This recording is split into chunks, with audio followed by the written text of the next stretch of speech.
So let's jump right into it. We're in 2021. Hard to believe. I'm glad. I don't think anybody is sad to see 2020 exit the door. But there was a lot of lessons learned in 2020. And if you just look at some of the stats from the year, we ended the year, or almost the end of the year, with an amazingly bad attack that SolarWinds brought up, or basically was attacked, and really drove the point home around state-sponsored attacks causing quite a bit of issues. So I guess let's really dive into the first topic, which is the elephant in the room. And the elephant in the room is, why are businesses, in 2020 and now as we get into 21, why are they approaching business and security in general the wrong way? Ned, what do you think? I think there's two things that I see that appear to be mistakes that we advise our customers to mitigate.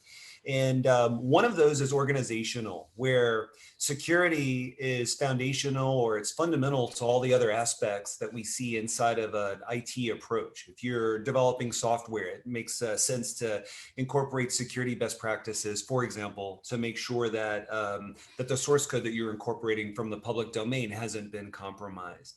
What we've seen in our customers where they've had the most problems has been when they've pursued a very siloed approach, and they've had an adversarial relationship between the various pillars of IT functionality, including the security group.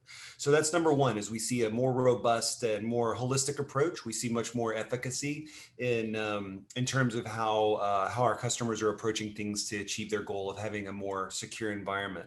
And the second piece is that I believe that there's an over-reliance on point products or on tooling. So a best practice for a security environment, regardless of which threat you're attempting to mitigate or contain, is defense in depth. It's going back to basics. It's thinking about, effectively you end up where you start. What are we trying to do? How do we do it? And an over-reliance on point products and tooling, I think, moves away from that and moves people into a much more vulnerable position. So those would be my two things: siloed organizations and an over-reliance on point products. It's interesting, one of the, from a recent report that was put out at the end of the year, they were talking about that 40% of breaches are occurring because of weak links in the supply chain. Mm-hmm. So, that kind of reinforces that very point of, if you're not looking at all the different pieces along the path and you're looking in silos, you're just putting yourself at greater risk. Agreed. All right, Aaron, so what do you think?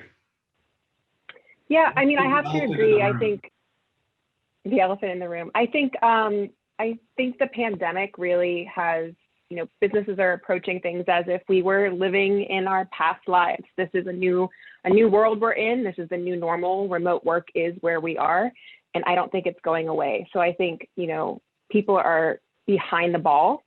They're trying to catch up with the remote workforce, and they don't particularly have the tools in place to support those vulnerabilities of their workforce being spread out across the nation, working from home.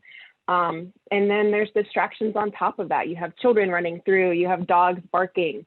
I had to shut my door to keep my dogs out from this call. It's a new normal we're living in. And I think that that's where the elephant in the room is. We have to embrace it and make changes accordingly. Threat hygiene is really the landscape, and we have to fix our cyber resiliency programs to meet those requirements of today, of the new normal. Can either one of you give me an example of something you saw last year that just basically reinforced that why, or reinforced that very problem? The not having a holistic approach, being too distracted, and again, without naming names, but just an example you saw in the people you're dealing with that, like, hey, wow, this is really kind of hits home of why it's so important. Ned, I'll let you go first. No, go ahead. I'm trying to think of an example to illustrate all this. This is kind of cliche, but one of the biggest things that I've seen are email phishing schemes that was, for our customers in particular, they had the most, a lot of security breaches are coming from their customers clicking on things that they normally wouldn't prior to the pandemic. And that's a lot of how people are getting in. And, you can't protect an organization without really educating your employees on what they need to do to help keep things secure. It's a great example. Yeah, I wish I had a different one, but I don't. I think it's exactly to Aaron's point. We saw this explosion of sort of surface area. You know, we went from people who were used to working inside of an office and connecting only to their core data center, and everything was secure, their network and the assets that were running the applications and the data that was stored and everything else. And now suddenly they're working at home from Starbucks or wherever, and they don't know what a VPN is or any way of securing that communication. And even forgetting about those basics, something like a phishing email, where you know, we've faced this at our own company and we saw it at our customers, where someone would get an email.